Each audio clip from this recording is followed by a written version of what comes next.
찬송가 314장 내 구주 예수를 더욱 사랑 함께 찬송하심으로 3월 6일 새벽 예배를 하나님께 드리겠습니다.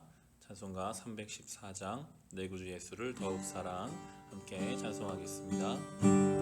내 구주 예수를 더욱 사랑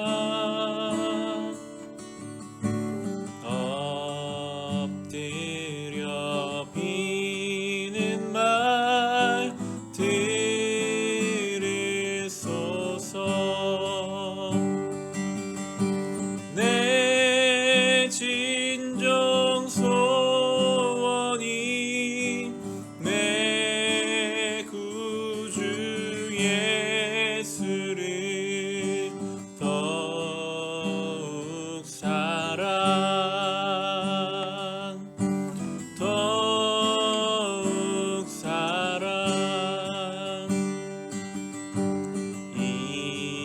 이전엔 세상 나 기뻤어도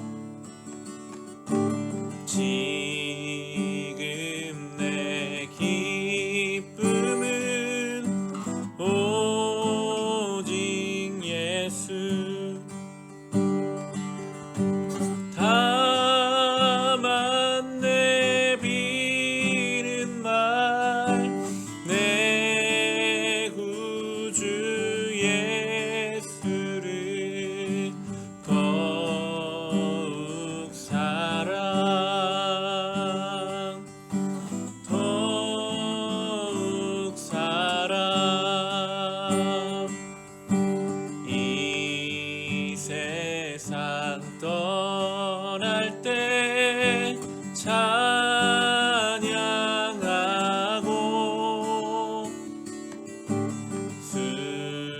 숨질 때 하는 말 이것일세.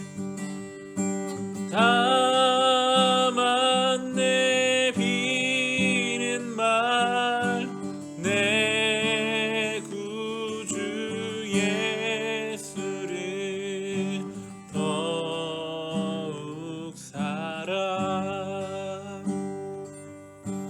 더욱 사랑.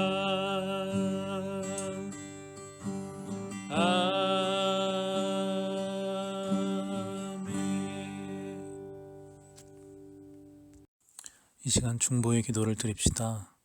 나라를 위해 기도합시다.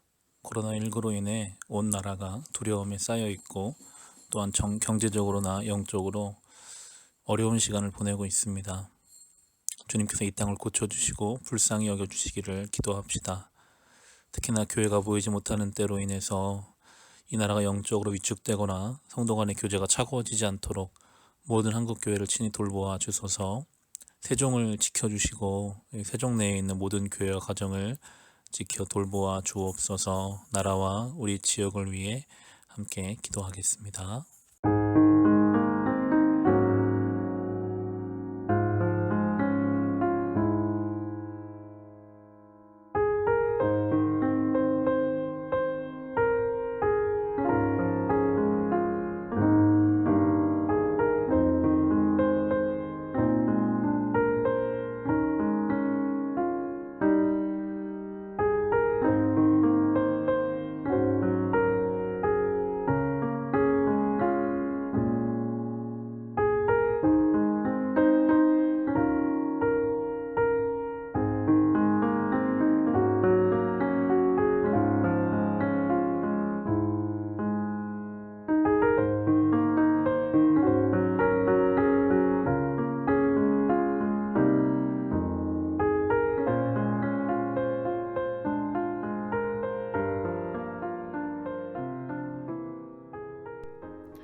오늘 함께 볼 하나님 말씀은 요한복음 17장 20절부터 26절까지 말씀입니다. 요한복음 17장 20절부터 26절까지 말씀입니다. 누군가 나를 위해 기도한다는 것 그 이야기만 들어도 우리는 힘이 되고 격려가 될 때가 많이 있는데요. 오늘 본문에서는 예수님이 우리를 위해 기도하신다라는 말씀을 우리가 함께 볼 수 있습니다. 예수님이 사랑하는 제자들뿐만이 아니라 앞으로 장차 예수를 믿게 될 성도들을 위해서 기도하시겠다라고 오늘 본문의 20절에서 이렇게 말씀하십니다. 나는 이 사람들을 위해서만 비는 것이 아니고 이 사람들의 말을 듣고 나를 믿는 사람들을 위해서도 빕니다. 예수님이 그렇게 말씀하시죠. 제자들만을 위해서 기도하는 게 아니라 앞으로 이들을 통해 예수를 믿게 될 우리를 향한 말씀이거든요. 예수님은 요한복음 1장에 나온 것처럼 시간과 공간의 제약을 받지 않으시는 분이시기 때문에 태초부터 계셨던 분이 2000년이 지난 오늘도 우리를 위해서 기도해 주시겠다라는 약속의 말씀입니다. 많은 위로가 되더라고요. 이 코로나19로 인해서 우리는 참 견디기 어려운 시간을 보내고 있는데 감사한 것은 주님이 그런 우리를 위해 기도해 주시겠다, 그들을 위해 기도한다라는 주님 말씀이 우리 영혼을 소생시키고 우리 가운데 있는 어둠 가운데 빛을 비추는 주님의 은혜의 말씀이 됩니다. 요한복음에 나왔던 수많은 병자들을 고치셨던 주님의 그 생명이 우리에게도 이 기도를 통해 전달되는 것이고요. 예수님을 통해 많은 사람들이 변화되었던 그 변화의 놀라운 능력이 우리의 삶에 일어날 수 있는 것은 주님이 이렇게 기도하셨기 때문입니다. 이 시기를 지금 최악의 경기라고 하기도 하고 밖에 나가는 것이 두렵고 길 가다가 사람 마주치는 것도 꺼려지는, 뉴스를 듣기가 불편해지는 이런 시대를 살아가고 있는데 그때 주님께서 우리를 위해 기도해 주시고 우리와 함께 하신다는 우리가 그 약속의 말씀을 붙잡고 믿음으로 살아가야 하겠습니다. 기도 내용을 살펴보시면 21절에 이렇게 기도하십니다. 아버지께서 내 안에 계시고 내가 아버지 안에 있는 것과 같이 그들도 하나가 되어서 우리 안에 있게 하여 주십시오. 그래서 아버지께서 나를 보내셨다는 것을 세상이 믿게 하여 주십시오. 하나님과 예수님의 연합이 있고 그 연합에 교회, 성도를 초대하고 계십니다. 우리는 놀라운 초대를 받은 사람들이거든요. 하나님과 예수님의 연합과 같은 그런 연합에 우리를 불러주시는데 그 연합은 단순히 어떤 우리의 만족을 위해서만이 아니라 그것을 통해서 결론적으로는 세상이 믿게 해달라, 우리가 그 하나님과 예수 그리스도의 놀라운 연합에 동참하게 하심으로 우리를 통해 세상을 주님 앞에 하나님의 구원 역사가 그렇게 이어져 갈 것을 말씀해주고 계십니다. 이게 복음의 확장성입니다. 복음의 생명은 예수님에게서부터 시작돼서 제자들에게로, 초대교회로, 그리고 오늘 우리에게까지 이렇게 전달되어 가고 있습니다. 우리에게는 이 사명이 있는 거거든요. 우리가 이 복음을 세상에 확장시켜야 할 존재입니다.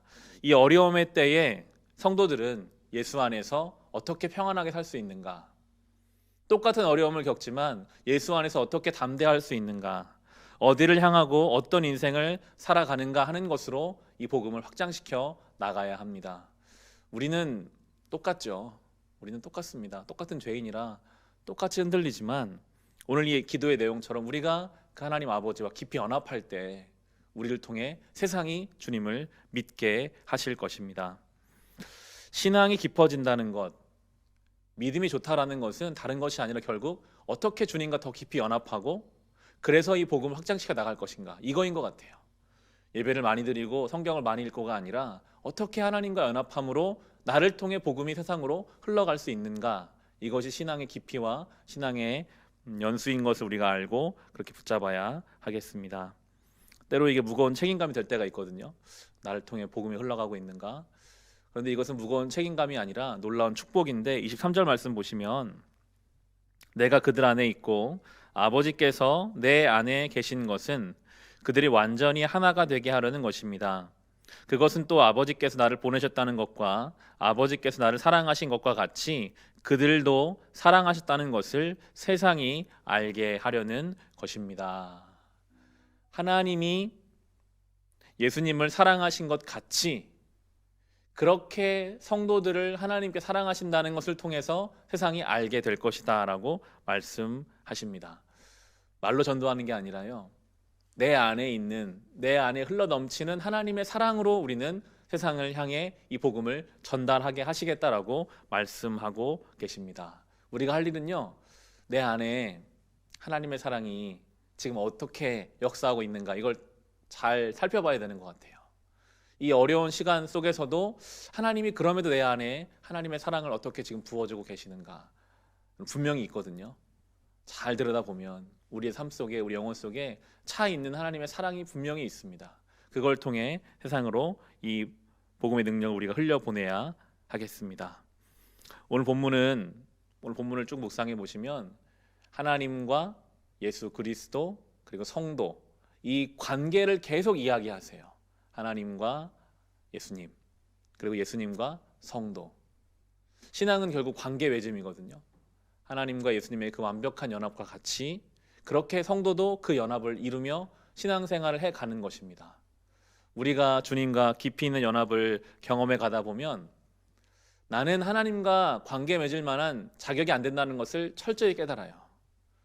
하나님과 더 깊이 연합을 갖다 보면 하나님이 얼마나 우리를 기다려 주시는지, 얼마나 참아 주시는지, 얼마나 우리를 향해서 인내하시는지를 우리가 알 수 있습니다. 그래서 그 연합 안에 지속적으로 거하다 보면 자연스럽게 우리도 그런 관계 맺음을 배웁니다. 누군가를 향할 때 내가 기다려줘야 하는 것이구나, 내가 참아줘야 하는 것이구나. 이게 억지로 하는 게 아니라 하나님과 연합 속에서 자연스럽게 그렇게 가도록 우리를 부르고 계십니다.